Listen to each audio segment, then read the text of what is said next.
Do not enter a relationship unequally yoked. What does that mean? We talk about it in our episode of Drop the Stones when we're talking about this teaching that was very prevalent in our faith of being unequally yoked. And just reflecting on what it meant to us and what it actually produced in us as we were devout Christians. Because when Candy and I first started dating, I was Catholic, she was evangelical. And it was a definite fear of hers to be unequally yoked with me, being a Catholic boy that wasn't a true believer in God and Christ. And that she would have to understand that if I never converted over, that I'd probably be burning in eternity because I worshiped the Pope, or at least that's what they thought. And so to ease the relationship, because it was always taught that this was going to be a giant burden on the believer, that if you're unequally yoked, you're going to have all this extra stress and strife in your life and all this extra burden laid upon you, and the relationship was going to be tenuous at best, that we had to become equally yoked. So eventually I converted and became an evangelical, and that made a lot of that tension go away. But what it did was produced awful fruit from it, because if you think about it, if you're dealing with this in this way, and an example I have is we had a preacher one time, and we were listening to another preacher on the radio or reading his books or something, but our preacher in IRL, in real life, heard something from this guy that he didn't agree with and thought it was blasphemous or heretical or something. I can't remember what offhand, but he came and said, this guy said this. So everything he's ever taught is out the window. We cannot listen to anything he's ever taught on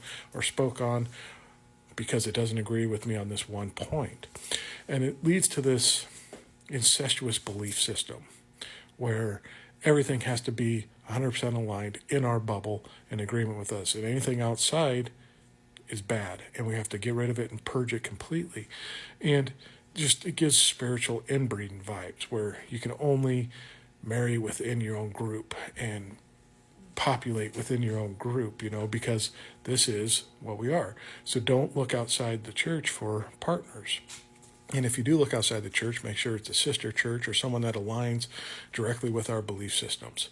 Because if you don't, you're going to be unequally yoked and you're going to be challenged in that relationship. And there are going to be chances that you'll get dissuaded from the faith. And it was always this fear of you're going to get swayed. And you look at this, and this is how the church has operated for centuries and how it's gone. And it just shows what the fruit and what it's developed into Christian dogma now is a result of just this inbreeding of faith for many, many centuries. And it's produced inbred offspring with the results that you see today and this perversion of what's out there in the world. It's just following the form of nature. If you don't go outside your group and just constantly build on your own principles and don't get challenged or accepted, your beliefs are going to be completely askew and wrong. And it took away from the actual imagery of the lesson that was being taught of equally yoked. Because truly, once Candy and I deconstructed, we started discovering what equally yoked meant and the imagery that it was about oxen pulling a plow. And that if you had one really big, strong ox that had been doing it for years and knew what he was doing, but you teamed him up on the yoke with a young guy that never done it before, you're going to get pulled out of whack. Because the one's going to work so hard that he's going to pull and you're going to go in circles. So you need oxen that work together in tandem well together and pull and share the burden and share the work of life equally amongst each other so that you can efficiently get through the field and do the work.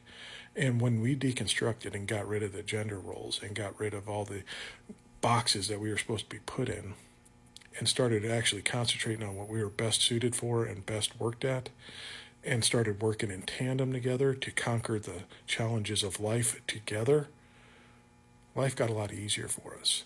So when we became actually equally yoked and saw each other as equals and shared the burden and the work amongst ourselves, things got a lot better. So it's a good lesson to learn as long as you have the right interpretation on what it means.